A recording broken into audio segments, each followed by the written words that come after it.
한국의 살인사건 87번째 사건입니다. 서울에서 있었던 사건인데요. 뭐 저희가 항상 이름을 얘기하고 하니까 아내 청부 살인사건. 그러니까 자기 아내, 집사람, 아내 청부 살인사건. 이미 뭐 그 타이틀에 다 나왔죠. 그래도 이제 사건이 어떻게 발생했고 청부가 어떻게 이루어졌는지 봐야 될 것 같습니다. 뭐 이런 이름도 있더라고요. 이혼 요구 아내 살인 사건. 이혼 요구하는 아내 살인 사건. 뭐 아내 청부 살인 사건 이렇게도 불리더라고요. 교수님 다 나왔는데요. 범행 동기. 이제 그만할까요? 네.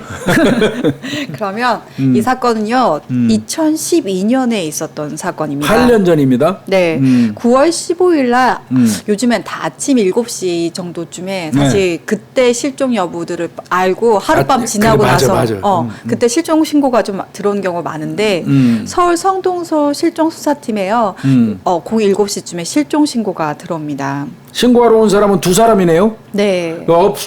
실종됐다고 하는 여성은 34살 먹은 여성이고요. 그 여성이 실종됐다고 그 여성의 어머니, 63살 먹은 어머니하고 그 사람의 남편 정 씨, 네. 40세입니다. 그 6살 터울이네요, 부부간에. 네. 이 남편과 그다음에 그 실종자의 친어머니가 이제 그 성동경찰서 실종수사팀에 와서 실종 신고를 했습니다. 전날 나가는데 지금까지 안 들어온다. 그리고 휴대폰이 이 박 씨, 없어진 분이 휴대폰을 2대나 있대요. 그런데 그거 2개 다 연락 안 된다. 저 이때 딱 알았던 게 휴대폰이 2개 있으면 무조건 일하시는 분이구나. 사업하는 분이죠. 그렇습니다. 네. 그래서 아까도 얘기했지만 실종자 박 씨 같은 경우는요. 서울 성동구에 있는 렌터카 대표예요. 네. 그래서 렌터카. 네, 렌터카 대표입니다. 14일 날, 그러니까 그 전날이죠. 그렇습니다. 정상 출근을 해서 그 당일 날 16시, 그러니까 오후 4시까지 남편하고 통화를 한 기록이 있어요. 그러니까 그럴 때까지는 이제 실종이 안 된 거였죠. 그 이후에 이제 실종된 거네. 결론은 오후 4시 이후. 네. 근데 여기 엄청난 회사더라고요. 작은 대단한 회사가 거예요. 아니네요, 교수님. 오, 그렇습니다. 이게 월 매출이 한 달 매출이 2억 원 되는 회사래요. 렌터카로. 그래서 저 처음엔 연 매출인 줄 알고 딱 봤다가 월 매출? 이래가지고 깜짝 놀랐어요. 그러면은 차가 뭐 렌터카가 없어도 한 100여 대 될 것 같은데. 그러면 이건 기업이에요. 그러니까요. 그러니까 이거를 운영하는 대표가 이 박 씨 없어진 젊은 여성이라면 돈이 엄청 많은 사람인데 이 사람이 지금 그 없어졌다면 이건 범죄 피해 가능성이 굉장히 높다고 봐야 돼요. 이런 경우는요, 수사를 할 때 피해 여성이 이제 그 범죄에 어떻게 보면 노출 가능성이 높고 대상 그렇죠. 타겟 가능성이 높기 때문에 이때는 주변 수사를 되게 꼼꼼하게 하는 편입니다. 실종팀이요, 그렇기 때문에 이제 그 피해, 실종자, 그 박 씨의 핸드폰을 추적을 했습니다. 그때는 119 실종이니까 이제 119에 일단 먼저 의뢰를 그렇죠. 했었나 봐요. 그래서 이동한 동선이 종로구 숭인동, 그다음에 논현동, 그다음에 신사동. 그러면 그 강남 쪽으로 간 걸로 이렇게 쭉 이어서 네, 처음에 나가네요? 강북에 있다 이렇게 그 강남 쪽으로 갔던 게 이제 확인이 됐습니다. 그러면 이제 당연히 계속 저 휴대폰이 2대나 된다고 그러니까 계속 전화를 시도하겠죠. 전화 계속 했어요. 그런데 이게 아예 꺼져 있는 것도 아니에요. 전화가 묘해요. 어떤 때는 껴져 있고 어떤 때는 꺼져 있고 온과 오프가 반복이 되는 거예요. 왔다 갔다 하는 왔다 갔다 하는 거예요. 그래서 온 상태, 켜져 있는 상태도 전화를 걸으면 안 받아요. 그러면 뭐 경찰 폰이니까 안 받을 수도 있겠죠. 그러니까 지인시켜서 했는데도 안 받아요. 켜져 있을 때도 지인시켜서 전화했는데도 안 받고, 그리고 꺼졌다 켜졌다를 반복하는 거고, 또 그러면 이제 문자를 보냈대요. 문자를 보내면 답신이 와요. 근데 그 답신이 오는데 이거 묘하네요. 별일 없다. 난 잘 있는데 잠시 마음을 좀 정리하고 싶어서 나온 나왔다. 거니까 곧 들어간다. 그리고 구체적으로 이런 말까지 했대요. 10월 중순 전에는 귀가한다. 그러면 자발적으로 이 여성분이 지금 어디 나간 건가? 이제 이렇게 인식할 수밖에 없잖아요. 네. 그래도 이건 믿으면 안 되죠. 네. 그래서 실종팀에서는 이제 그냥 전화만 주고받는 게 아니라 진짜 통신이 어떻게 진행되고 있는 건지 통신 허가서를 받았죠? 네, 받았습니다. 그래서 통화 내역을 조사를 했는데요. 이상한. 그러면 이제 나간 날 이후에 그 봐야 되겠네요. 수발신 내역을. 근데 발신 내역이 없대요, 교수님. 전화를 한 게 없대요. 아니 말이 안 되죠. 왜요? 우리가 문자를 보내면 이쪽에서 보내면 거기서 아까 김용희 프로파일러 얘기했잖아. 별일 없이 잘 있다. 10월 중순까지 귀가한다. 그러면 거기서 문자 발송을 한 거 아니야 우리한테. 네. 발신한 거 아니야. 네. 그럼 발신 내역은 나와야 할 거 아니야. 어? 그렇죠. 네. 문자가 왔었으면 발신 내역은 나와야 되잖아요. 근데 뭐 발신 내역이 없다? 그 저 통신 그 내역 조회를 하니까 없다 그러면 어떻게 된 거지? 이거는 뭔가 이상한 거 이거. 뭐 요즘에 그 뭐 휴대폰, 그러니까 휴대폰이 아니라 컴퓨터로 뭐 해가지고 연결해서 대하는 방법이 있기는 하죠. 그러니까 그런 건가? 뭔가 이상한 거죠. 어쨌든 뭔가 이게 이상하다라고 생각을 했습니다. 게다가요 여기서는 이제 제가 늘 말씀드리지만 가족이 문제가 생기잖아요. 가족이 문제가 생기면 대단히 불행하게도 배우자가 제1용의자가 돼요. 어쩔 수 없어요. 네, 그거는 어떻게 그럴 수 있어라고 하지만 그게 수사에 어떻게 보면 하나의 매뉴얼이나 마찬가지예요. 가까운 사람부터 일단 차근차근 가야 되니까요. 그러다 보니까 이제 남편 이런 경우에는 신고한 남편 같은 경우도 자세히 그 표정부터 살펴보는 게 형사들 습관인데 마누라가 자기 아내가 월 2억씩 버는 그 아내가 지금 행불돼 가지고 휴대폰 2대가 제대로 되지도 않고 있는데 너무나 남편이 침착한 거예요. 이런 부분은 형사들한테 딱 포착됩니다. 제 형사들이 본능적으로 이 포착을 하고요. 더더군다나 그 이 박 씨 주변 그 친구들까지 경찰이 탐문을 다 한단 말이에요. 네. 하나같이 하는 얘기가 어머니도 그랬어요. 엄마도 이 그 여성의 어머니도 절대로 가출할 이유가 없다. 절대로 내 딸이 가출할 이유가 없다. 사업 때문에 바빠가고 정신이 없는 애인데 얘가 저 비우고 없어질 수는 없다. 이게 말도 안 된다. 거기다 친구들도 말도 안 된다. 가출을 하고 이거 없어졌다는 거는. 그러면서 툭 던진 얘기가 있어요. 최근에 남편하고 이혼하려고 그 수석 중이다. 이 말은 경찰관들한테 어떤 그 수사해야 된다는 어떤 당위성을 알려주는 얘기죠. 네. 그러면 이제 우리가 통신 내역을 받잖아요. 그렇다면 이제 이 사람이 어떻게 생활하고 있는지 반응을 보려면 생존 반응? 네, 생존 반응을 보려면 우리가 제일 대표적으로 핸드폰, 그다음에 카드. 맞아요. 그래서 카드 사용 내역. 네. 그래서 압수수색 영장을 받았대요. 맞습니다. 그래서 봤더니 14일부터 거래가 없었었대요. 뭐 카드를 쓴 내역이 없어진 날부터. 네, 없어진 날부터 카드 내역이 없었는데 쓴 내역이 그러면 생존 반응이 없는 거네요? 네. 근데 교수님이 그때 아니 뜬금없이 한 열흘쯤 됐을 때 23일 날 9일 됐네. 14일 이후 9일. 9일 만에. 네, 23일 날 20시 11분부터 24일 17시 30분 이틀간이네요. 네, 이틀간 카드가 한 2개 카드가 7개소에서 쓰인 내역이 딱 뜨는 거예요. 갑자기. 그러면 나간 후로부터 없어지고 나서부터 한 9일간은 카드 사용도 안 하고 아예 생존 반응이 없다가 생활 반응이 없다가 23일 날 9일이 지난 다음에 뜬금없이 밤 8시부터 카드를 쓰기 시작해서 그 다음날 오후 5시 반까지 네. 2개의 카드를 썼는데 7개 어떤 업장을 돌아다니면서 한 260만 원 가량을 소비하는 게 나왔다는 거예요. 그러면 이 여성이 다시 그 생존 활동을 생활 활동을 시작한 건가요? 생활을? 그런가 봅니다. 그러니까 이거는 이제 이 순간은요. 이거 뜨는 순간 경찰이 더 불안했을 거예요. 안 쓰다가 쓰기 시작하면 네, 이거는 카드 뺏어 갖고 범인이 있을 가능성이 많거든요. 그리고 아무리 소비성이 있다고 해도 이틀 만에 뭐 그렇게 260만 원씩 한꺼번에 막 뭐가 나간다라는 게 좀 의심스러웠을 겁니다. 그런데 여기 성동경찰서는 묘하대요. 이때 수사팀을 보강을 하게 되는데 실종팀은 뭐 짱짱한가 봐요. 그러니까 실종팀이 붙어서 한 것 같은데 이때 강력팀이라든지 이런 걸 몰라 강력팀이 다른 사건이 있어서 그런지 몰라도 주폭 수사팀이 있었어요. 아, 주폭 수사팀이 뭐냐면 한때 그 주폭 우리가 캠페인 맞아요. 같은 거 해가지고 술 먹고 폭행을 하거나 술 먹고 범죄를 하는 수사팀이 있었어요. 아주 동네에서 없었으면 좋겠는 놈들. 맨날 술 처먹고 꼬장 피우고 그 동네 주민들을 괴롭히는 그런 놈들을 주폭이라고 그랬잖아요. 조폭이 아니라 주폭. 근데 주폭 수사팀을 따로 만들었나 봐요. 그 당시에. 지금은 없어요. 지금은 없습니다. 그 네. 주폭 수사팀도 형사들이에요. 4명을 더 보강을 하게 됩니다. 예, 주폭 수사팀을. 그래서 실종팀과 주폭 수사팀 4명이 같이 이 사건을 수사합니다. 네. 자, 카드 사용처 이제 당연히 뭐 2개 카드를 썼고 7군데를 돌아다녔으니까 그 카드 사용처 쫓아가야 될 거 아니에요. 근데 교수님 카드 사용 내역처만 보면 네. 이게 여자들이 갈 만한 곳이에요.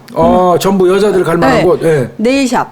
네일샵 여성들이 주로 가죠. 여성복 매장. 여성복 매장 그렇고. 스파. 스파도. 커피숍. 커피숍. 대체로 여자들이 갈 만한 곳이네요. 네. 그런데 자 그러면 요 장소를 경찰이 당연히 찾아가서 그 주변에 있는 CCTV 확인했겠죠. 7개소 그 CCTV 확인했더니 거기 또 공교롭게 7개 그 매장마다 CCTV는 하나도 없어요. 그러면 이거 일부러 CCTV 없는 데만 골라서 댕긴 거라고 볼 수도 있어요. 그러니까 확률적으로 이게 말이 됩니까? 말이 안 교수님? 되죠. 어딘가 한 군데는 있어야 될 거 아니에요. 그러니까요. 그래서 이게 그럼 CCTV가 없으면 사람이 있잖아요.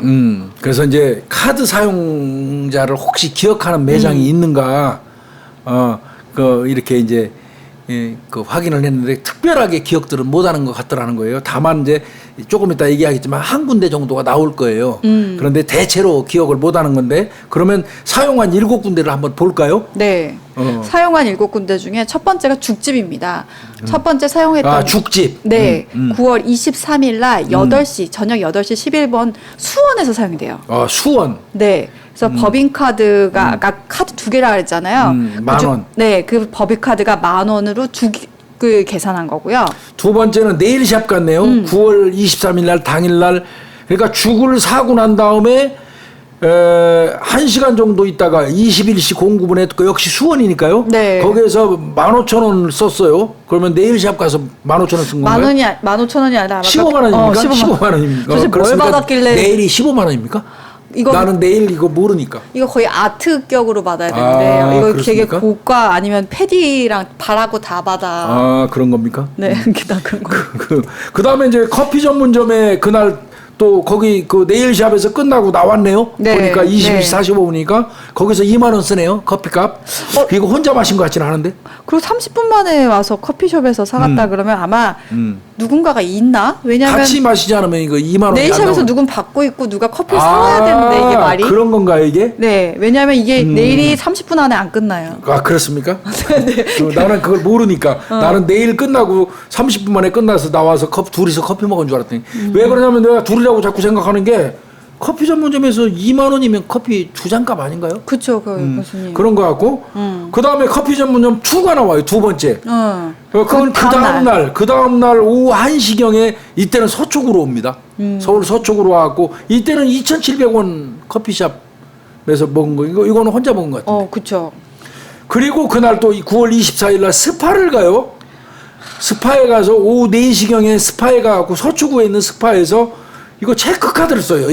이때부터 카드가 바뀌죠, 교수님. 11만 5천 원 썼어요. 근데 스파는 11만 5천 원 맞나요? 저 교수님 스파는 안 가봤어요. 나도 안 가봐서 모르겠네. 근데 이 정도 가격은 할 거예요. 그렇습니까? 서초구면은 이건 1인 비용 정도일 것 같은데요. 그리고 나서 6번째로는 스파 끝나고 나와가지고 강남구로 가서 거기서 210만 원어치 여성복을 사네요. 210만 원어치? 나는 200만 원어치 사보고 싶다. 이때도 체크카드입니다. 네. 그 다음에 이제 바로 나와서 조금 있다가 바로 여성복 사더니 한 10몇 분 만에 또 저 안경점에 가고 40만 원짜리 안경 사네요. 그렇게 쓴 거예요. 네. 하여튼 분명한 거는 여성들이 주로 가는 데만 갔는데 왜 간 데마다 7군데가 CCTV가 하나도 없는 매장만 골라서 갔냐 이거예요. 이건 아는 사람 아닐까요? 이거는 아는 거예요. 미리 사전 조사했거나. 요즘 네일샵에도 다 말도 안 되는 건데 그런 데만 골라갔다는 얘기잖아요. 네. 그러니까 이게 이제 공통점이 나온단 말이에요. 매장에 CCTV가 없는 곳.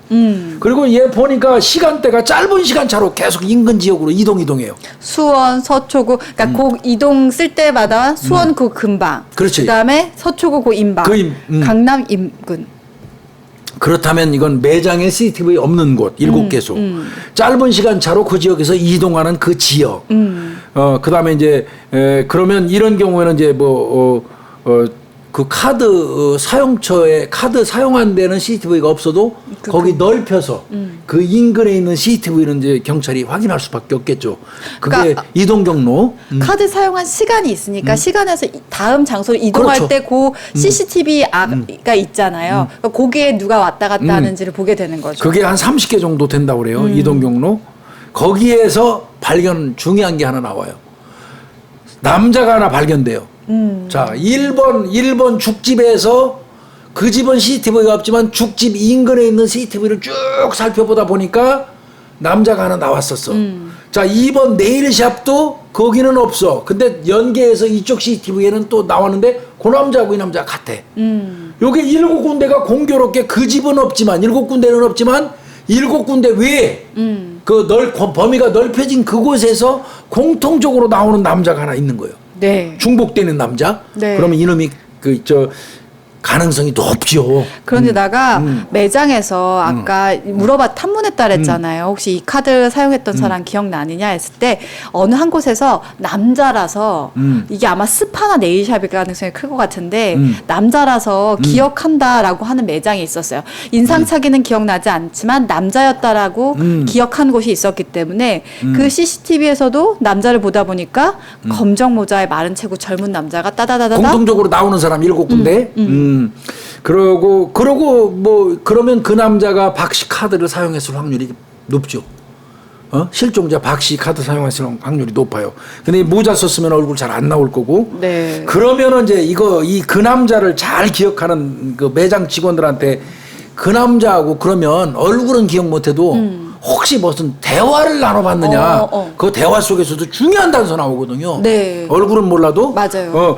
혹시 기억에 남는 인상적인 대화 나눈 거 있느냐 하는 거를 7개 매장의 그 출입 그 시간대에 가서 다 확인한 거예요. 그런데 스파 직원이 중요한 얘기를 하네. 맞아요. 스파 맞습니다. 맞아요. 스파 맞아요.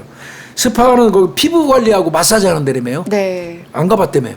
안 가봐도 뭔지는 압니다, 교수님. 제가 스파 가서 마사지는 안 받아봤어도 스파가 뭔지는 압니다. 그러니까 거기는 피부 관리하고 마사지를 하는데 거기 직원이 이런 얘기예요. 그 남자가 말이 더럽게 많았어요. 그런데 그 말 와중에 어떤 얘기를 우리한테 했냐면요. 나는 예전에는 그 신사동에 있는 땡땡 스파에서 내가 마사지를 오래 받았는데 남자도 스파 댕기나 봐요.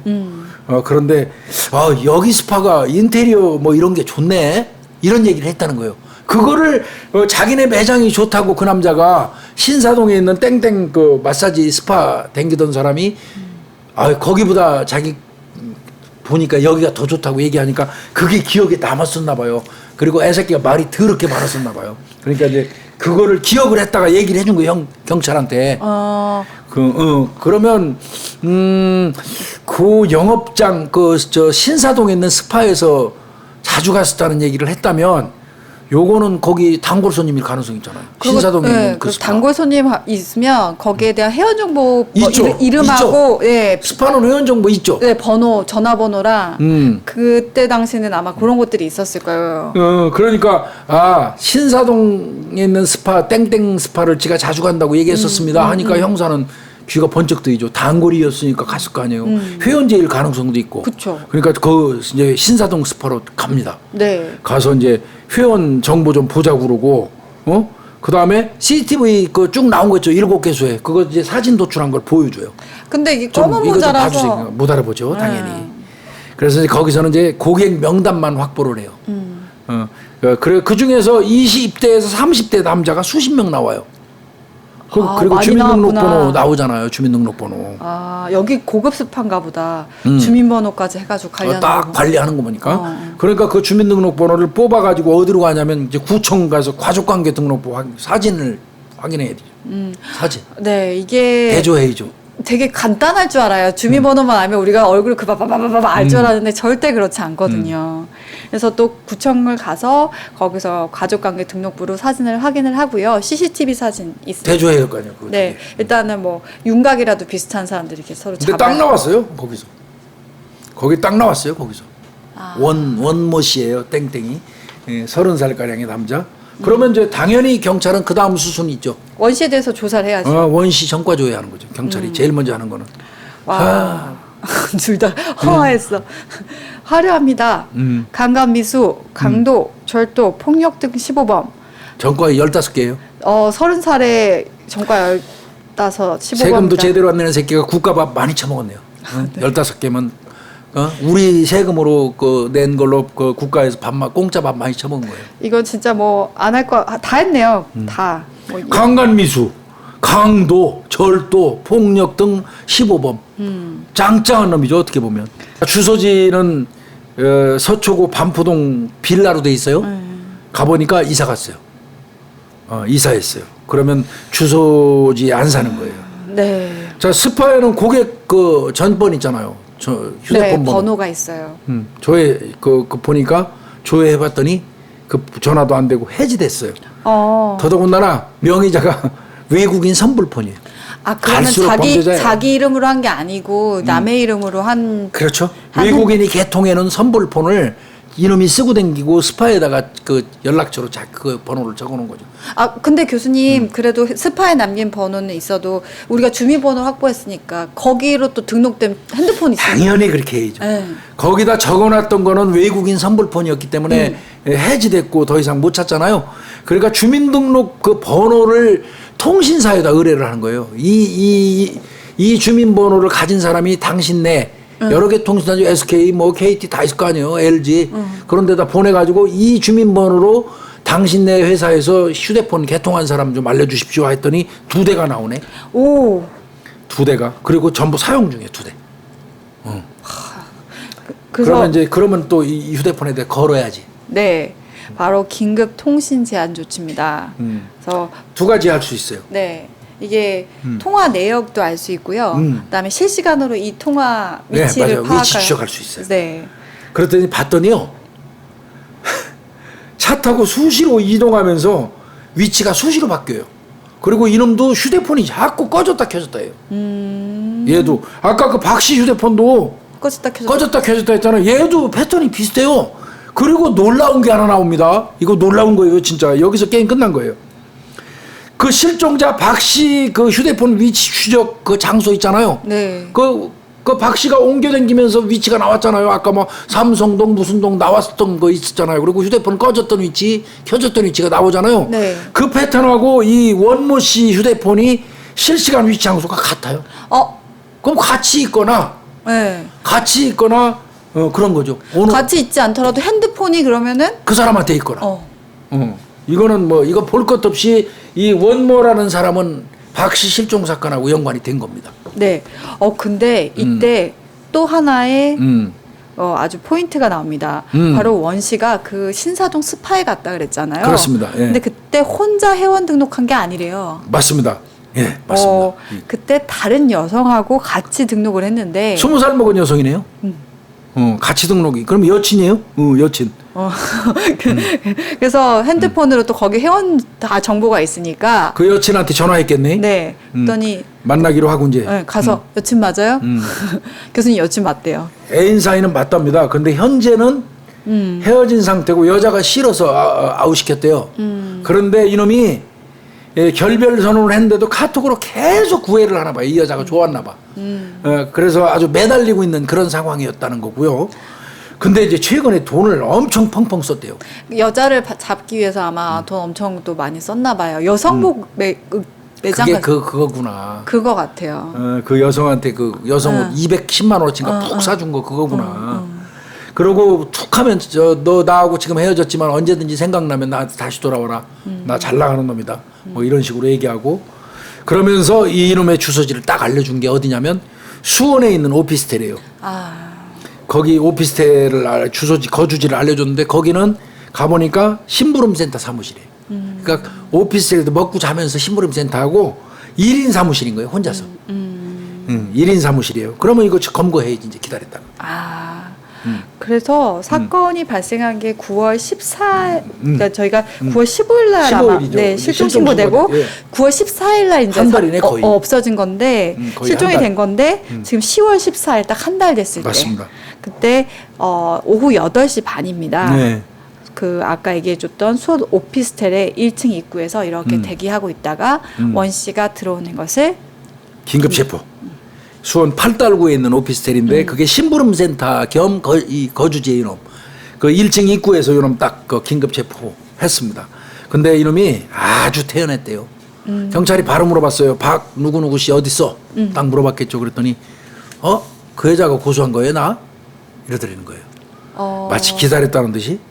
그러니까 형사들도 벙친 거지. 그러니까 형사가 근데 그 실종된 박 씨하고 당신 어떤 관계야? 무슨 관계야? 그러니까. 그 여자 내 고객이요. 와, 이게 이게 다 준비된 답변이야. 그죠. 이게 쉽게 절대 나올 수 없는 답변이거든요. 야, 네가 고객이라며 고객인 사람의 카드를 2장씩이나 네 맘대로 막 써 임마? 이제 그렇게 물어봤어요. 그러니까 그 여자가 쓰라고 했어요. 그거 나한테 준 거예요, 쓰라고. 그러면서 이제 이놈이 따지는 거 있죠. 영장 내놓으세요. 이 경우는 요놈을 긴급 체포할 수 있는 이유가 있었죠. 남의 신용카드 사용했잖아요. 그러니까 그건 긴급 체포 사유 되거든요. 네. 자, 요렇게 수사하고 있었는데 아마 주폭 수사팀에서 했는지 모르겠습니다. 이 분담에서. 한편으로는 뭐 수사하고 있었죠? 남편 수사하고 있었죠. 왜냐하면 사이가 별로 좋지 않았다는 얘기들이 그렇습니다. 있었으니까. 그래서 남편을 수사를 하다 보니까요.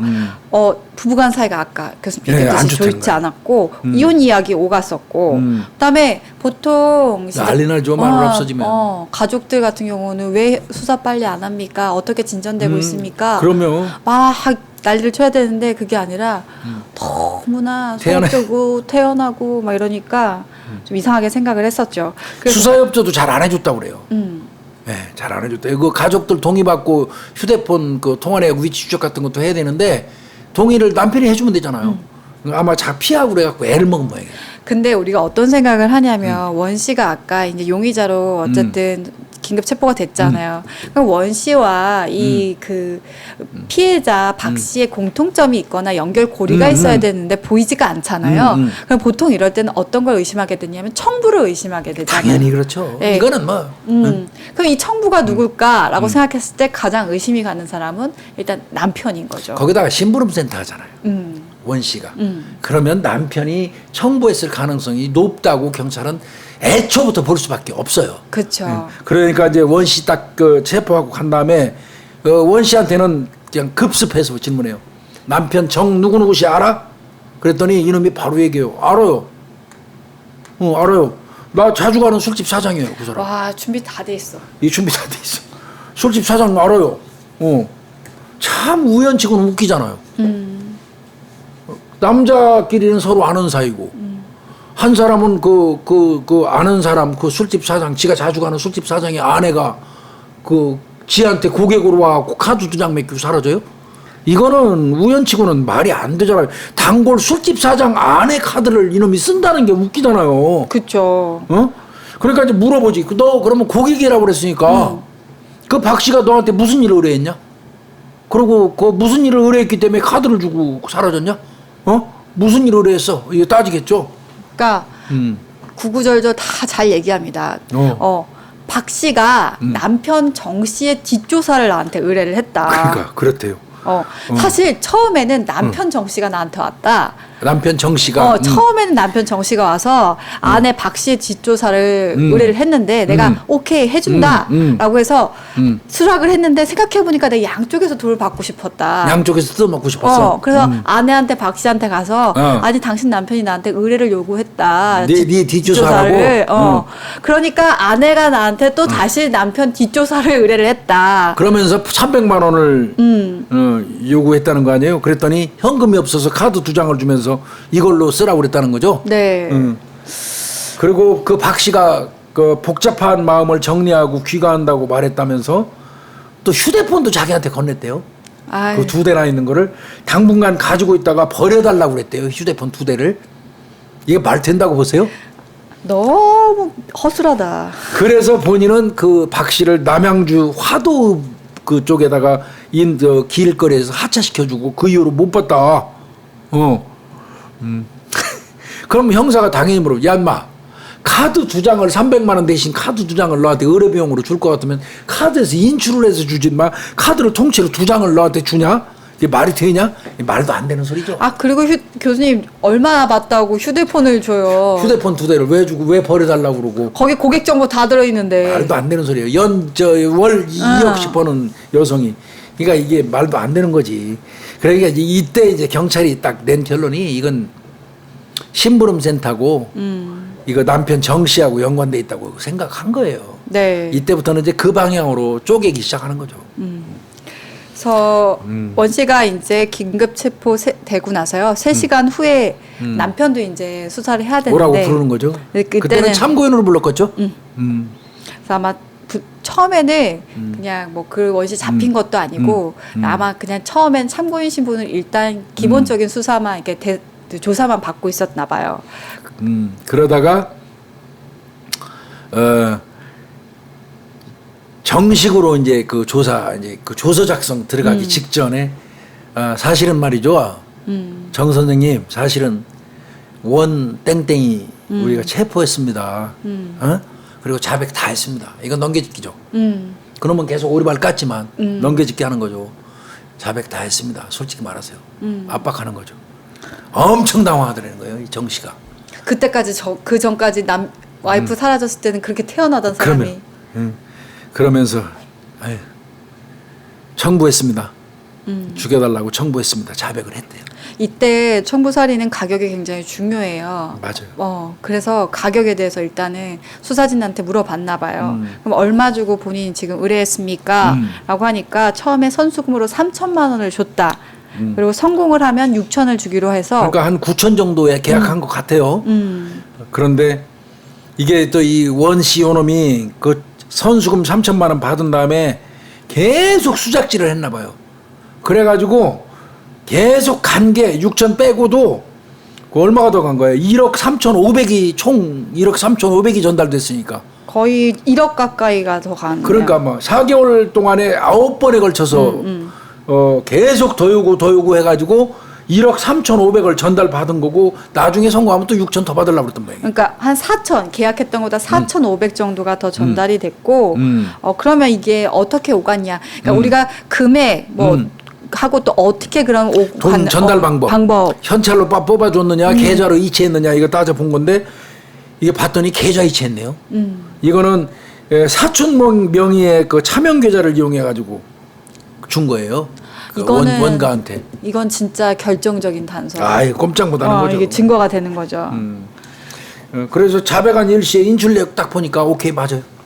인출내역 딱 나와요. 자, 그러면 이 둘은 어떤 식으로 교신을 했을까? 통화 내역을 봤는데 없었단 말이에요. 직접적으로 통화한 게. 정 씨의 휴대폰, 그 원가의 휴대폰 하면 이 두 사람이 그 교신한 게 있어야 되는데 없었거든요.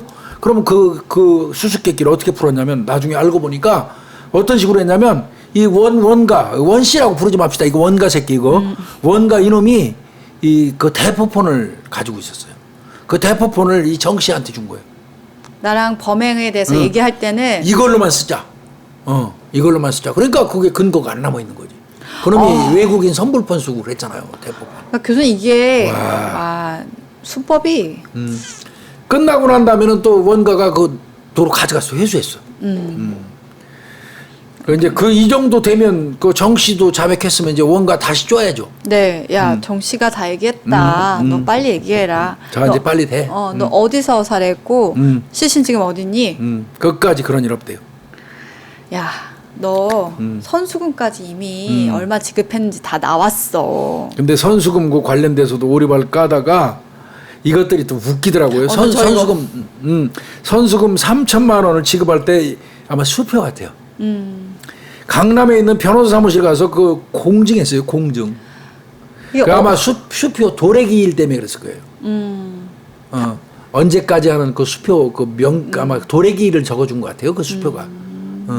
그냥 딱 주면 지금 바로 사용하는 수표가 아니고 이게 성공했을 때 지급 기간이 있는 그러니까 성공했을 때 그런 것 같아요. 그러니까 강남에 있는 변호사 사무실 가서 또 그 공증까지 했어요.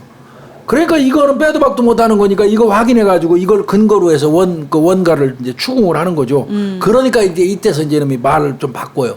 그러니까 이때는 아예 이제 범행 자체를 부인하면 안 되니까 이제 청부를 받았지만 안 주겠다는 거지. 죽이지 않은 걸로 가야 되겠다. 그런가 봐요. 네, 그래서 돈을 받은 건 사실이다.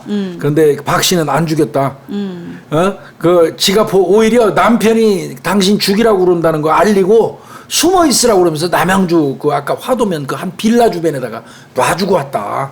오히려 내가 그랬다. 죽이라는 거 안 죽이고 죽이라는 걸 알려주고 거꾸로 그러면 이제 경찰에서 야 그러면 왜 피해자가 그 실종자가 아직까지 박 씨가 안 나타나 그러니까 아니 내가 정 씨한테 한 1억 9천까지 뜯어낼 생각이어서 그때까지는 나오 있지 마라 숨어 12월 있어라. 한 중순까지는 내가 1억 9천 뜯으려고 그러니까 그때까지 숨어 있으라고 그랬대. 그 남편한테 그런다고 숨어 있을 여자가 있나?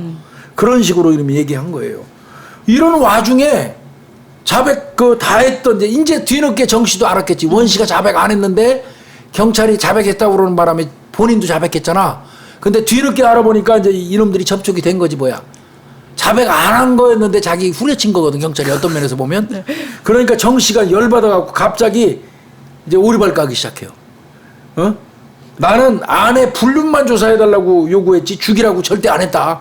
이제 또 본인 빠져나가려고. 그러니까 그러면서 나 진술 아까 1회 진술 받은 거 다시 받아줘. 펄펄 뛰면서 변호사도 입회해서 해야 될 거야. 이렇게 난리를 치는 거예요. 근데 1회 진술이 엄청나게 중요한 거예요. 그때가 진짜 저도 그 느끼는 게 1회 때 얼마나 꼼꼼하게 받아놓느냐가 2, 3회 때 저희도 PC를 받아보면 2, 3회 때 부인하는 경우 되게 많고요. 진짜 많아요. 되게 많아요. 그래서 저도 깜짝 놀랐어요. 특히 범죄 그 큰 범죄 저질렀던 애들이 오히려 2, 3회 가면서는 맞아요. 그 2, 3회 그래서 되게 얇아져요. 아예 거의 없어져요. 그러니까 이제 2회 조사 때부터는 이제 변호사 입회에 저 받기 시작하는데 1회 때 이미 그 피의자 신문조서 받을 때 자백 받아두는 거는 디테일하게 그 김유희 프로파일러 얘기한 것처럼 엄청 자세히 받아준 게 엄청 다행인 거죠. 그때 그냥 자백에서만 넘어간 게 아니라 어떤 식으로 받았고 어디서 받았고 어떤 식으로 너네 그럼 그 전화를 주고 받았느냐 연락 이거 진짜 잘 받아놓은 것 같아요. 진짜 꼼꼼하게 받아서 그래서 수사진도 형사들도 마음을 놨다는 거예요. 2회 조사 받으면서 변호사 입회해놓고는 막 오리발 까니까 나 뒷조사 우리 마누라 뒷조사하라고 그랬지 내가 죽이라고 한 적 없어 막 이러면서 오리발 까니까 그러면 이제 이때부터 수싸움이 시작되는 거죠. 원가 같은 경우는 참 이렇게 얘기했대요. 이제 그 둘이 이제 그 소통이 되는 거예요. 변호사가 붙는 순간 양 공범이 교통해요. 그러니까 이 원가 이놈은 이제 경찰이 그 증거도 없잖아요. 범행이 어떻게 됐는지 알아맞혀봐. 약 올려요. 왜냐하면 아직까지 피해자가 발견이 되지 않았으니까 약 올려요. 야 내가 죽였다 그러면 어떻게 했는데 어디서 했는데 너 알아맞혀봐. 맞춰봐. 이런 식으로 이 싸가지 없는 놈의 새끼가 그랬다는 거예요. 거기다가 남편 정 씨는 끝까지 나는 죽이라는 청구는 안 했습니다 하고 오리발 내밀지 애 먹는 거죠. 이때 이제 이쯤 되면 어찌됐건 1회 피신 잘 받아놨지만 자 그러면 사망했다면 시신 발견밖에 없어요. 만약에 교수님 여기서 피해자가 발견이 되지 않으면 이거는 생존해서 어디서 나타나거나 아니면 죽어서 시신 발견되거나 만약에 여기서 이제 우리가 나중에 뭐 이 피해자 발견이 되겠지만 발견이 안 되고 이 사건에서 진술만 있다고 이건 갑갑해지는 거죠. 그렇죠. 생존했는지 죽어 있는지도 모르고 어디 행불돼서 연락도 안 돼.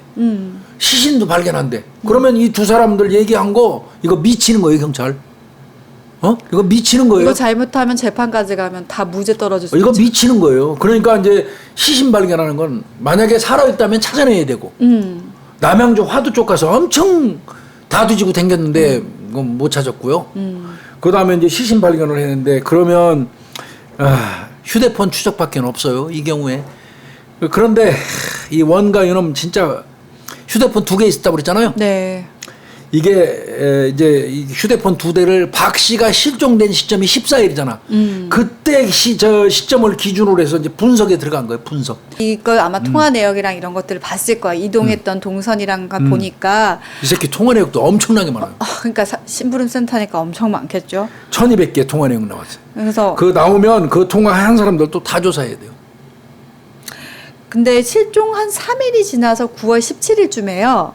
약간 의심스러운 기지국이 몇 개 발견이 되나 봐요. 근데 이제 그게 있겠죠. 뭔가 우리가 봤을 때 시체 만약에 사망을 했다고 하면 그 사망을 한 피해자를 유기할 만한 장소들이 이제 몇 군데 있을 테니까 그렇죠. 네, 거기를 봐야 되는데 이때 17일 날 딱 보니까 2개를 원래 같이 휴대폰을 갖고 다녔는데 얘는 2개를 휴대폰을 들고 다니면요.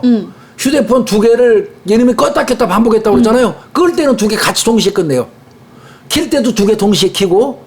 그런데 9월 17일 날 웃기는 게 1개가 켜져 있어요. 1개는 오프됐는데.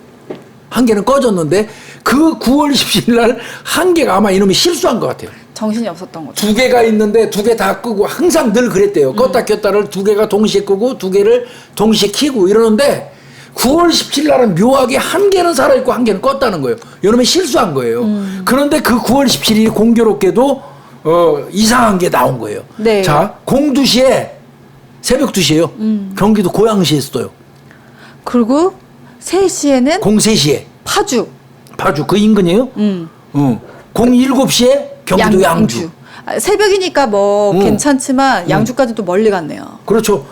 고향 파주 양주인데 그것도 새벽 시간대에 떴어. 그러면 그 뜬 위치가 어딘가 하고 또 추적했죠. 찍었잖아요. 아주 외진 곳이고 그 근처가 다 야산이에요. 그러면 경찰 입장에서는 이 세 장소는 이미 아마 이때쯤 경찰은 사망했을 거라고 추정을 했을 겁니다. 네, 워낙 생활 반응 자체가 예, 없으니까. 아예 없으니까. 그러면 휴대폰 2개도 없어진 데다가 카드 2개도 없는 상태라면 이건 거의 사망했다고 보거든요. 절망적인 상태예요. 그리고 가족이 있으면 가족한테 연락을 했을 거고. 그러면 또 이 경우 같은 경우는 뭐 감금했을 가능성도 있지만 이미 이 피해 이 범인들이 나와 있는 상태이기 때문에 활동하고 있는 상황이기 때문에 그거는 네, 그 가능성은 되게 적었던 그러니까 거죠. 외진 곳에 근처 야산인 곳 그리고 새벽 시간대에 02시, 03시, 07시 경기도 외곽 지역에서 이게 뜨니까 경찰은 이거 이상하다고 보죠. 당연히. 예. 그래서 그날 근데 공안시경에도 이상한 거 떴어요. 그날. 왜냐하면 2시, 3시, 7시에 이동을 하는데 뜬금없이 새벽 1시, 밤 1시쯤에 야밤에 누구랑 전화를 했는데 세 통화나 했어요. 맞아요. 그 끝자리가 221번으로 끝나는 그 통화가 있대요. 그러니까 내가 이거 좀 많이 줄였어요. 네. 221번으로 끝나는 전화가 세 통화가 있는데 그 명의자 조사 당연히 할 거 아니에요. 경찰이. 했더니 렌터카예요. 렌터카 거예요. 렌터카. 그 저 실종된 박 씨도 렌터카 하잖아요. 이건 다른 렌터카예요. 렌터카 명의자가 렌터카로 돼 있고 그러니까 당연히 그 렌터카 회사를 찾아가죠. 경찰이. 그러면 그때 당시에 이 전화번호로 전화를 해서 차를 빌린 사람 있냐? 이 렌터카는 오피러스라고 그래요. 오피러스. 네. 오피러스를 빌려갔는데 그 오피러스는 좀 고급 차종에 속해요. 네. 그래서 이 렌터카 회사에서는 소형차에다는 2개를 붙여놓은대요. GPS를. 그 왜 이거 저 렌터카 회사에서 GPS 붙여놓는 이유 아시잖아요. 네. 조난 방지를 위해서 그런 거예요. 빌려갔다가 그 들고 뛸까봐. 그래서 실시간으로 위치 다 나와요. 또 고급 승용차 같은 거 빌려주면 그 시동이 켜졌다 꺼진 시간대도 다 기록되게 해놔요. 그 GPS를 깔아놨는데 소형차 같은 건 2개고요. 고급 승용차 같은 경우는 여기에 2개가 눈으로 보이는 거 2개가 있고 자기들이 은밀히 한 개를 또 설치해 놓은대요. 3개를 한 거예요, GPS가. 그거 쓸만한 렌터카예요. 도난 방지를 위해서 이렇게 해놨는데 온 오프 시동이 켜졌다 꺼지는 것도 다 기록되고요. 2개는 GPS가 눈에 보이지만 1개는 빌려가는 사람이 눈치도 못 채게 해놓은 거예요. 그래서 그 GPS를 확인을 딱 한 겁니다. 그러니까 이게 휴대폰 2개를 동시에 껐다 켰다 하는 거에서 한 번을 실수했잖아. 9월 17일 날. 1개를 살려놓고 이놈이 통화를 했단 말이야. 한이 공안시부터 렌터카 빌렸어. 그 렌터카 빌린 걸 가지고 02시에 경기도 고양시로 갔어. 1시간 뒤에 03시에 파주로 갔어. 4시간 뒤에 경기도 양주로 갔어. 그러면 여기서 시신 처리했다면 제일 텀이 긴 거는 파주에서 양주 사이에 옮기면 파주에 유기했을 가능성이 훨씬 높죠. 네. 하여튼 그런 식으로 이제 가는데 자, GPS 확인하니까 17일 날 이제 얘가 움직인 게 나옵니다. 네. 그래서 자신의 주거지에서요 강변북로 따라 자유로 따라서 가다 보면 파주가 있겠죠. 맞아요. 네, 그리고 파주에서 다시 양주시 백석읍으로 갑니다. 예. 그 다음에 의정부 호원동. 예. 교수님 산대다. 그리고 동부간선도를 타고 귀가해요. 네. 여기 보니까 양주시 백석 그러니까 17일 날 이름이 공안시경에 렌터카 회사에서 전화 3번 했다는 거는 렌터카 빌렸다는 얘기잖아요. 그래가지고 그 차를 오피러스를 타고 강변북로로 가서 자유로를 타요. 자유로 타면 당연히 파주 쪽으로 가죠. 파주에 갔다가 파주에서 양주시 백석읍으로 가요. 그 경기도 양주시. 그 양주시 백석읍은 내가 파출소장 하던데요. 아. 저 강력팀장 하다가 어떠한 사유로 파출소장이라서 백석 파출소장을 잠깐 했어요. 아. 그 백석이 기산리 저수지라고 있고요. 좀 외진 데예요. 그 다음에 백서급으로 갔다가 이제 백서급에서 쭉 차 타고 나와서 의정부시 후원동으로 가니까 우리 집 쪽으로 지나갔네 이 새끼가. 그 우리 집 쪽으로 지나가면 나오면 동부간선로로 바로 타고 오늘도 내가 일로 방송을 왔거든요. 그런 패턴으로 GPS가 딱 나와요. 갑자기 교수님 팬들 다 의정부 호원동에서 이렇게 있는 거 아닌가 모르겠어요. 그런데 그러면 경찰 입장에서는 20분 이상 정차한 곳을 쭉 찾을 수밖에 없어요. 네 군데예요. 그 중에 한 곳이 이제 뭐 시신육이다 이렇게 보는데, 자 수색 시작들이에요. 수색. 네, 이것도 진짜 힘들었을 것 같아요. 이때부터 이제 경찰들이 죽었다고 할 거야 아마. 아까 실종팀이 있었죠. 그다음에 주폭팀이 있었죠. 예. 강력팀. 이제 붙습니다. 강력팀. 네. 이건 살인 사건이니까 볼 것도 없잖아요. 강력팀 4개 팀이 다 붙어요. 그러면 뭐 6개 팀이 붙은 거예요. 네. 그래서 자, 갑니다. 네, 아까 02시에 처음 정찰을 했다 그랬잖아요. 경기도 고양. 네, 거기에 20분 정타. 20분 정도 서 있었네요. 그러니까 네. 시동 꺼졌다 다시 킨 게 20분 틈이 있나 봐요. 그게 이제 고양시 덕양구 화정동 쪽이래요. 제가 최근에 이 근처 갔다 왔는데 여기가 좀 한적해요. 화정동 쪽. 네, 근데 여기 20분 정도면 교수님 뭐. 그 주변 뭐 살펴봐야 이제 좌표는 찍겠겠죠. 그 서 있다가 20분 있다가 간 그 지점을 중심으로 해서 찾았는데 뭐 특별히 못 찾은 것 같아요. 네. 그러면 이제 03시 이거 아마 나눠서 갔을 거예요. 그러니까 고양팀, 팀들이- 파주팀 나눠서 갔을 거예요. 03시는 30분 정도 섰다가 갔거든요. 그건 파주시 연풍리 쪽이에요. 여기도 좀 안적해요. 네. 안적해요. 그다음에 세 번째. 두 군데 실패했어요. 네, 세 번째 정차 장소도 그 근처예요. 맞아요. 파주시 용주골. 여기 그 사창가 있었어요 옛날에. 교수님 파주시 모르는 게 없어요. 용주골. 여기 내가 단속 많이 했거든요. 경기청에 있을 때. 여기 그 파주시 관할하는 그 돼지꼬리파. 그 파주 패밀리 뭐 이 새끼들 거기 진짜 들락거리고. 교수님 30년이 다 나와 있어. 나는 모르는 게 너무 많아. 그놈들도 거기 가서 내가 소탕하고 그랬는데 파주시 용주골 거기 야산 많아요. 그 세 번째 장소 거기는 3시간 이상이에요. 03시 40분부터 06시 50분까지 있었어요. 그럼 여기는 여기가 가장 가능성이 높아요. 그런데 여기서도 실패했어요. 이거 계속 찾을 판이에요. 자, 07시경에 아까 양주 떴다고 그랬죠? 네. 그게 이제 아까 내가 파출소장 했던 기산리 나오네. 저수지 있는데. 거기 기산리 저수지 있는데. 백서급 기산리 그 GPS 표시된 장소가 있어요. 그 장소를 기점으로 해서 또 이제 수색도 했겠죠. 네. 맥 빠진 상태에서 시작했을 거야, 아마. 그쵸. 아마 형사들이 제일 그 용의 장소로 본 거는 3시간 이상 정차했던 파주시 용주골 그 인근에서 엄청 찾았는데 안 나오니까 허탈한 상태에서 07시경에 통화했던 그 양주 백서급 기산리 일대 거기도 이제 가서 GPS 찍힌 장소 정차 장소 거기를 기점으로 뺑 돌면서 했죠. 찾았습니다. 거기서. 아이고. 네. 네. 거기서 한 정차 장소에서 20m 떨어져. 많이도 안 갔어요. 네. 20m 떨어진 육분응선 네. 계곡에서 네. 흙에 묻은 채 이것도 또 참 공교로워요. 이놈은 나름대로 잘 덮었을 거예요. 근데 살짝 삐져나온 사람의 발이 보였어요. 제대로 못 덮은 거죠. 허겁지겁.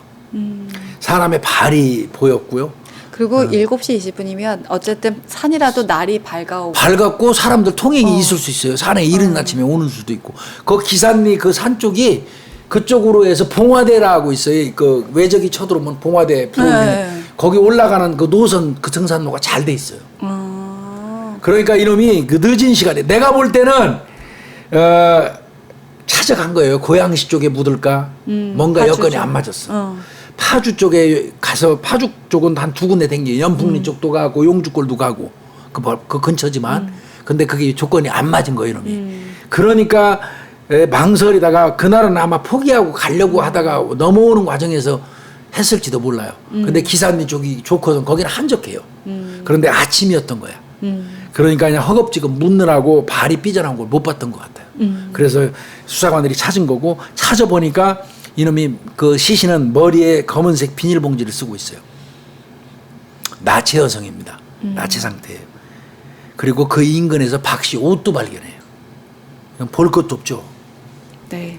이놈은 무작정 5만 프로 범인이죠. 네. 그죠? 부검 들어갑니다.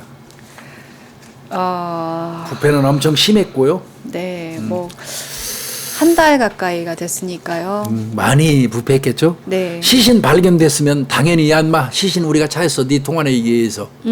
그러면 자백할 줄 알았죠. 천만에요. 절대 아니래요 지가. 아니 GPS 기록이 있고 그다음에 증거도 있고 또 이제 최종적으로 시신도 보여준 발견이 게, 됐잖아요. 네. 최종적으로 보여준 게 시신 사진이에요. 사진을 딱 들이밀었어요. 사실은 그거 들이밀 때요. 우리 김용익 프로파일러는 그렇게 잔인한 짓은 안 하는데 나는 뭐 어쩔 수 없이 수사관이라 저는 그렇게 했습니다. 예, 이런 경우에 그 시신 사진 좀 찍은 거 있잖아요. 잘 봐 이 새끼야 여기까지 다. 일부러 이렇게 안 보여줘요. 봐 이 새끼야. 고개 돌려요. 봐 인마 자꾸 따라다니면서 보라고. 여기도 아마 그렇게 했을 겁니다. 네. 계속 고개 돌렸대요. 봐. 손가락. 너 인마 네가 안 죽였는데 왜 똑바로 못 봐 이 새끼야. 자꾸 피하니까 네가 안 죽였는데 왜 똑바로 못 봐 인마. 계속 추궁한 거죠. 못 견딘 거예요. 결국은 한참 있다 자백했어요. 그래서 자기가 청부를 받았다. 남편 정 씨에게 청부를 받아서 이렇게 살인을 한 거다라고 나중에는 자백을 합니다. 그 자백을 이제 바로 듣자마자 죽이라 소리는 안 했다는 남편 정 씨한테 가서 자백했다고 또 가서 추궁해요. 이제 다 불었다. 시신도 이렇게 찾고 시신도 보여줬겠지 그 사진. 잔인하지만 그 남편도 자백합니다. 뭘 잔인해요 교수님. 자기네들이 그렇게 한 건데. 자 그러면 이 범행은 왜 일어났을까? 이 범행은 왜 일어났을까? Why? 네. 아까 교수님이 처음에 얘기했잖아요. 이혼 요구. 네. 네. 두 부부가 결혼한 거는 2004년도 결혼했으면 이 8년. 사건이 얼마 안 됐죠? 네, 2012년이니까 8년이에요. 네. 2004년도에 결혼했는데 이게 문제가 좀 생기더라고요. 원래 렌터카는 남편이 했었네요. 네, 4년 전에 남편이 렌터카 사업을 시작을 했는데요. 2008년, 그러니까 2년 정도 이제 하니까 파산 직전까지 갔답니다. 그러니까 남편은 제대로 사업을 못한 거네, 그 렌터카를. 사업 수완이 없었나 봐요. 그러니까 아내 박 씨가 내가 해볼게 그러면 내가 렌터카 사업 해볼게라고 했는데 아내한테 인계한 거네. 네. 근데 이 아내가 정말 이걸 너무 잘해서 이 렌터카 사업을 일으켜 놓은 거예요. 근데 이 남편 정 씨 같은 경우는 이제 보니까 이게 이 사람도 만만치 않대요, 전과가. 근로기준법 등등 해갖고 전과 여기 13범이에요. 이 사람도 결혼해서 잘 살려고 마음은 먹었는지 모르지만 그렇게 전력이 좋은 분은 아니에요. 이 남자도. 그 마누라가 아내 되는 사람이 딱 맡으니까 그냥 승승장구. 워낙 미모의 얼굴에 착하고 그렇대요. 열정적이고. 그러니까 이건 승승장구해서 이 아내가 월 매출 2억을 만들었단 말이야. 이거 신화를 창조한 거란 말이야.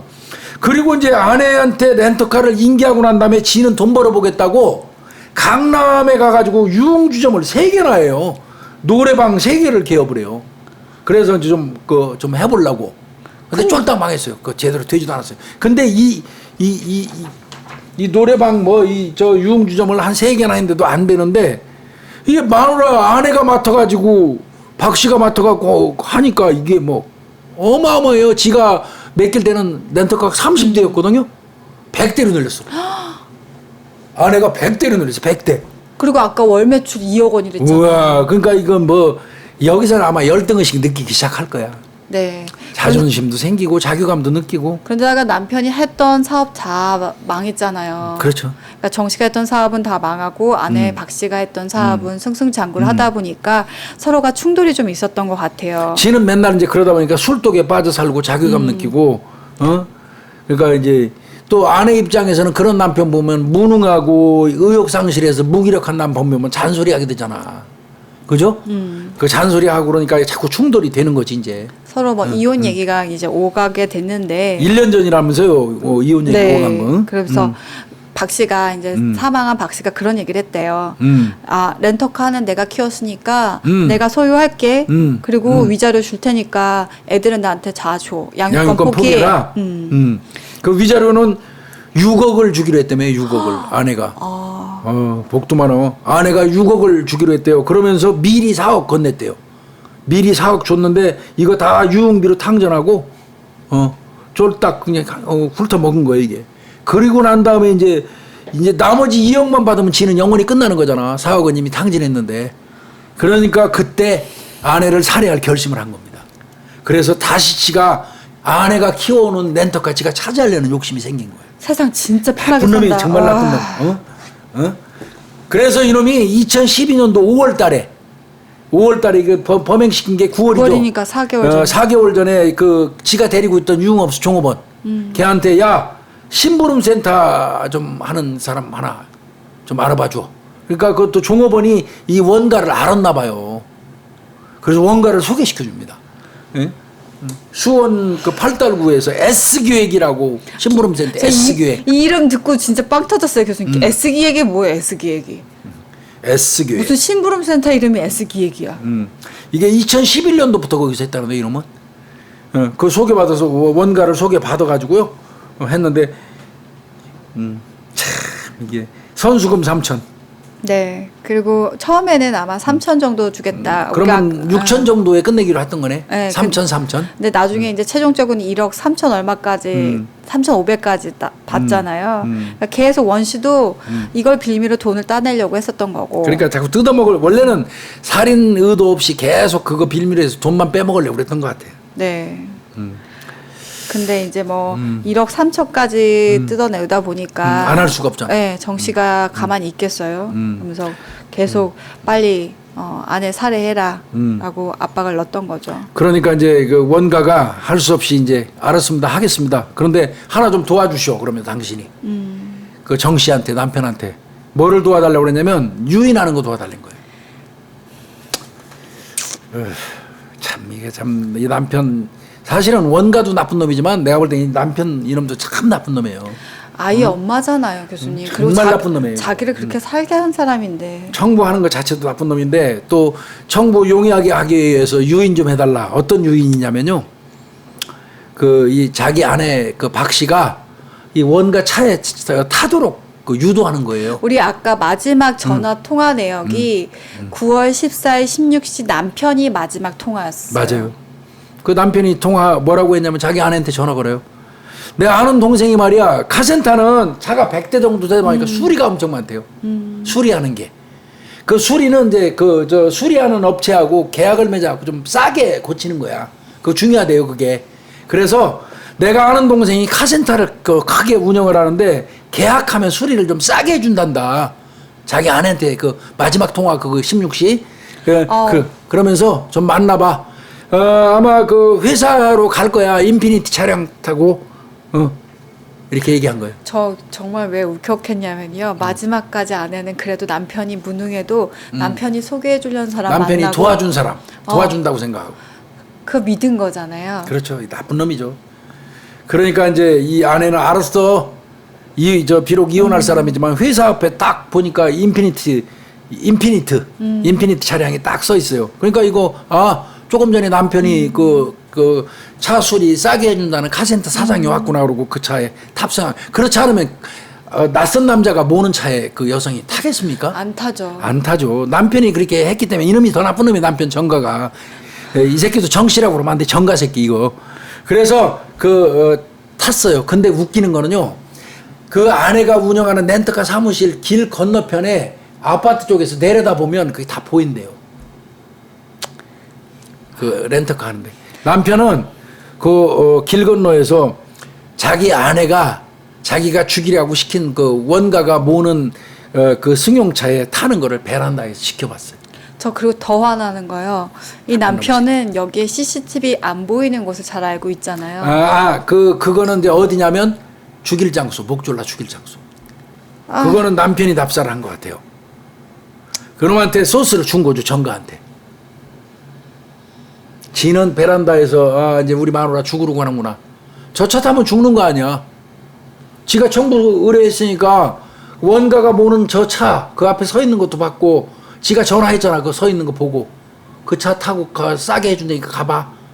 그리고 아내가 나와서 그 차 타는 거 죽으러 가는 모습을 베란다에서 지켜보니 이게 사람 새끼예요?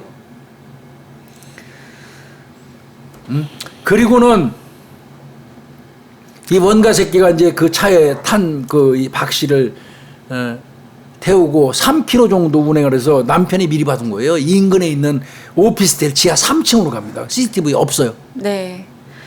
그래서 거기서 원 씨는 이제 이 박 씨를 살해를 하고요. 네, 이제 목졸라 액살이었다고 하더라고요. 그리고 난 다음에 검은색 비닐봉지를 씌우고 테이핑합니다. 테이핑하고 그래서 양주로 가서 매장한 거예요. 밤 8시. 이거 진짜 보면서 속에 열불이 나더라고요. 열불이. 이 남편의 비정한 모습을 상상하면서 진짜 속이 부글부글 끓더라고요. 아까 그 원 씨가 건네줬던 대포폰으로 둘이 사전 공모를 그렇죠. 했을 거 아니에요. 그렇습니다. 와이프를 이렇게 유인해달라. 거기 CCTV가 없으니까 너 거기 오피스텔 지하 3층 주차장 가라. 이렇게 서로 공모를 해서 그리고 수사 착수에서 수사가 진행될 때 물어볼 때도 수사 상황을 다 알려줬대요. 대포폰으로. 정가가 원가한테. 그리고 이거 이제 나중에 알려진 거지만 CCTV 없는 매장만 이용하라고 시킨 거예요. 그거 미리 답사한 거예요. 정가가. 남편 정가가. 남편이 진짜 못됐다. 정말 나쁜 놈이에요. 그래 거기 이용한 거예요. 그 시킨 대로 그 놈은. 그러고 그러니까 사전 공모하고 미리 알아본 그 장소만 가서 7군데 쓴 거고 수사에 혼선 주고 이 가출 알리바이 성립시키려고 그렇게 한 거고 그 다음에 그 저 인피니티 그 이름도 왜 이렇게 헷갈려? 인피니티 차? 인피니티? 네, 아까 그러니까, 유인했던 차량 있죠. 인피니티 차 이게 범행 후에 새 차를 깔끔하게 해서 팔아버렸어요. 그건. 원가가. 어? 렌터카 빌렸었잖아요. 네. 블랙박스 칩 제거하고 했지만 내부 세차하고 다 해서 DNA도 발견 못했지만 아까 얘기한 것처럼 렌터카 회사에서 GPS 하나 몰래 더 달아놓은 것 때문에 이 새끼들은 딱 걸린 겁니다. 네. 그리고 남편 이 정가가 그 자기 아내 휴대폰 사용하면서 그 껐다 켰다 하는 것도 지시한 거랍니다. 원가한테. 세상 무섭다. 이 그 문자도 형사도 받았었어요. 나 잘했으니까 네. 신경 쓰지 말라고. 그 정가가 그 원가한테 시켜가지고 그렇게 계속 문자 날리고 그랬던 겁니다. 네, 그래서 사체 유기는 뭐 아까 우리가 추정했던 것대로 뭐 GPS 기록에 의거해서 계속 어디에 있을까 추정을 해서 우리가 찾아낼 17일 날 유기한 걸로 보여요. 네. 근데 이 원가는 14일 날 당일 날 유기했다고 그렇게 얘기하는데 그거는 이치에 안 맞습니다. 뭐 심지어는 뭐 지가 거기 2번 갔다 17일 날 그러면 왜 갔냐? 너 저 14일 날 당일 날 죽여가지고 갔다 매장했다며 저녁 8시에 양주에. 그런데 너 17일 날은 그럼 그 원래 그 죽인데 못 가잖아요. 사람들이. 네. 근데 거기 왜 갔냐니까 그 벌레 그 들끓을까봐 세제 뿌리러 갔다. 뭐 이런 식으로 얘기했는데 이거는 거짓말일 가능성이 농후하고요. 뭐 그건 그닥 중요한 것 같지는 않고요. 근데 실제로 그 시신을 덮은 흙에서 세제 성분이 좀 나오긴 나왔대요. 그러니까 아마 그날 당일날 가서 이렇게 세제를 세제 처리까지 다 하고 온 것 같아요. 네. 세제를 왜 뿌리냐라고 하겠을 때 벌레가 들끓을까봐. 이제 걔는 그렇게 얘기를 하는데 보통 범인들 같은 경우 첫 번째는 증거인멸의 수단으로 세제를 많이 한대요. 그러니까 뭐 우리가 현장 같은 데 보면 그때 어디지 그 고무통에 유기했던 사건도 뭐 시체 그러니까 세제나 시멘트 같은 경우는 첫 번째 냄새를 좀 막기 위해서 부패 냄새를 막기 위해서 그 세제 같은 걸 뿌리는 경우가 있고 두 번째는 혹시라도 남아 있을 자기의 증거 같은 것들 인멸 뿌려서 이제 그게 화학 성분이 녹거나 그러면 자기 성분 그 증거가 인멸되기 때문에 이게 되게 근거 없는 얘기인데 그 범죄자들 사이에서는 아니면 TV에서 이런 게 나오면 엄청 많이 뿌려대더라고요. 이거요. 시신을 집안 같은 데 감춘다면 지금 말씀하신 내용이 맞아요. 근데 야외에 산에다가 그 유기해서 묻어놓으면 하루라도 빨리 썩기를 그쵸. 바라기 때문에 세제를 뿌릴 이유가 없죠. 네. 그런데 간혹 세제를 뿌리는 그 범인들의 그 심리가 뭔지 아세요? 내가 실무에서 몇 건 겪었는데 멍청한 새끼들이에요. 뭔지 아세요? 시신이 있으면 그 주변에 벌레가 많이 끌어서 사람들이 이목이 집중돼갖고 시신이 발견될까봐. 그러니까 저는 그게 바보 그게 같아요. 멍청한 거죠. 왜냐면 빨리 썩어야 되는데 부패 일반적인 범인들은 부패 빨리 되라고 슬쩍슬쩍 그것도 깊이 안 묻는 이유가 그렇거든요. 공기하고 많이 접촉해서 빨리 부패가 진행되라고. 그런데 멍청한 그 범인들은 아씨 내가 묻어놨는데 시신이 거기 있으면 벌레가 들끓어가지고 그 주변에 지나가던 사람들이 그거 시신 발견하면 안 되니까 그 묻어놓고 그 위에다가 F킬러 같은 걸 막 뿌려놓은 그거 한 내가 한 2건 정도 그거 경험 있는 것 같은데 이놈도 내가 볼 때는 그 시신 그 흙 덮어놓고 칙칙 뿌린 이유는 벌레가 들끓지 말고 그 안에서 자연스럽게 부패되라 이 얘기야. 근데 천만의 말씀이에요. 저도 이게 실내 사건 다뤘을 때는 또 그렇게 얘기하거든요. 실내는 가능성이 있어요. 근데 냄새 방지하고 벌레 들끓지 않아야 되잖아요. 지가 거주하는 거기니까. 그러니까 참 이게 그런 것 같아요. 그런데 이렇게 산 야산에 유기하고 한 거는 그 세제 뿌리는 놈들 뭐 이 F킬러 같은 거 뿌리는 거는 간단해요. 그거는 벌레 들끓어 가지고 집중돼서 시신 발견될까 봐. 그 한 거예요. 이놈도 그 뭐 했다면 그걸 겁니다. 근데 한 가지 말씀드리고 싶은 건 이 세제가 증거를 은폐하는 게 아니라 오히려 자기의 범행 시간을 알려주거나 증거를 그러면 밝혀주는 경우가 더 많으니까 헛수고하지 않았으면 좋겠어요. 헛수고나 마나 절대 안 돼요. 되지도 않는 소리하고 완전히 그런 겁니다. 이놈은요 결국 2013년 2월 15일이네요. 금요일 날 서울 동부지방법원 형사 11부 윤종구 부장판사. 근데 이거 유감이에요. 정가 남편 징역 25년. 원가 그 청부살인자 징역 30년. 전자발찌 10년 부착. 25년 30년 줬어요. 나는 남편 더 주면 더 줘야 되지 5년을 더 깎아주는 이유 이해가 안 가요. 저도 더 악랄한 것 같아요. 더 악랄해. 오히려 거꾸로 해야 돼요. 무기 이놈들은 무기 아니면 사형시켜야 될 놈들인데 뭐라고 얘기하냐면 그 재판관이 피해자 가족들이 처벌을 원하고 있으며 당연히 처벌을 원하지. 범행을 사전에 준비하고 이를 은폐하기 위해서 행동한 점. 피고인들은 우발 범행을 주장하지만 준비라든지 실행 과정이 아주 치밀하다. 이러면서 말은 그렇다게 해놓고는 정가 남편 너는 징역 25년, 원가 너는 실행했으니까 30년, 그리고 전자 발찌 부착 10년 이렇게 때렸어요. 이거 맞습니까? 나는 정가가 더 나쁜 놈이에요, 남편. 그러니까 저는 느꼈던 게 그 남편 정 씨 같은 경우는 지금 아예 실종 신고를 하면서 그 수사들이 어떻게 진행되고 있는지를 알려주면서 지금은 의외로 실종 문자도 주고 받았고 뭐 했는데 경찰이 계속 의심한다. 이게 뭐 범죄와 관련된 것처럼 의심한다. 분명 10월 중순에 온 것처럼 하니까. 그러니까 너 그러니까 카드 빨리 CCTV 없는 거 써가지고. 저 혼란 유도하는 거예요. 시신 혼란. 그럼 일부러, 문자 계속 보내고. 일부러 여자들이 잘 다니는 곳에 가서 쓰고. 여자가 쓴 것처럼. 쓴 것처럼 해라. 라고 한 거잖아요. 나쁜 놈의 새끼예요. 나는 이 사건을 보면서 이 남편 정가놈이 더 나쁜 놈이라고 생각이 들어요.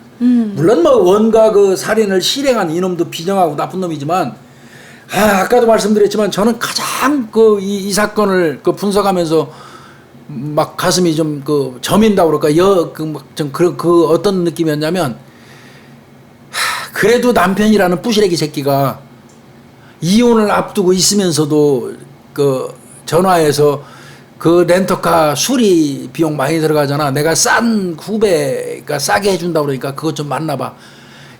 월 2억을 올리는 그 아내가 그래도 더 벌어보겠다고 조금이라도 싸게 차 고쳐보겠다고 남편이 소개했다는 후배놈이라고 하니까 나가보니까 그 승용차 타고 거기에 자기를 죽이러 온 원가놈이 타고 있는데 거기를 탔잖아. 뒷자리 탔겠죠. 당연히. 낯선 남자니까. 그거를 길 건너편에 그 아파트 베란다에서 자기 아내를 죽이러 온 차에 탑승하는 걸 쳐다보고 있었던 이 정가놈이 이게 이런 놈이 사형이 아니면 어떤 놈이 사형시켜야 돼요, 이거? 이런 새끼를 사형 안 시키면. 속이 막 부글부글 끓고 그런데 무슨 이 새끼는 징역 25년. 그 죽인 놈은 징역 30년. 25년 이 새끼 받았으면 모범수생활하고 어쩌고 하면 이거 20년 남짓도 안 살 수도 있어요. 이게 언제예요?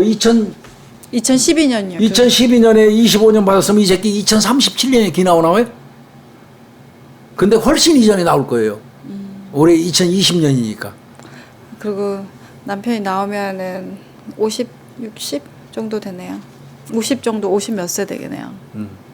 나와서도 실컷 살거든요. 정말 속그러요. 근데 평생 동안 그 고통받으면서 마음속에서 아내한테 속죄하고 살으면 다행이겠는데 만약에 속죄하지 않고 그렇게 산다면 평생 동안 매일 꿈속에 나타나서 혼나야 돼요. 위자료로 사업까지 주면서 먼저 그러니까 어쨌든 무언가 혼자 스스로 자립하고 일어나봐라고 했던 그 어떻게 보면 아내의 마음씀을 그렇게까지 배신한 남편이 정말 너무 밉네요. 사람도 아닌 것들 얘기였습니다. 이거 어떻게 보면. 네. 살인범들 다 나쁜 새끼들이고 다 저 악질들이지만 이 경우는 참 그 장면을 연상하는데 속이 너무 상하더라고요. 네. 예. 네, 오늘 씁쓸하긴 하지만 교수님 여기서 예. 네, 마무리하겠습니다. 나쁜 놈의 새끼들 얘기를 마치도록 하겠습니다. 예, 수고했습니다. 수고하셨습니다.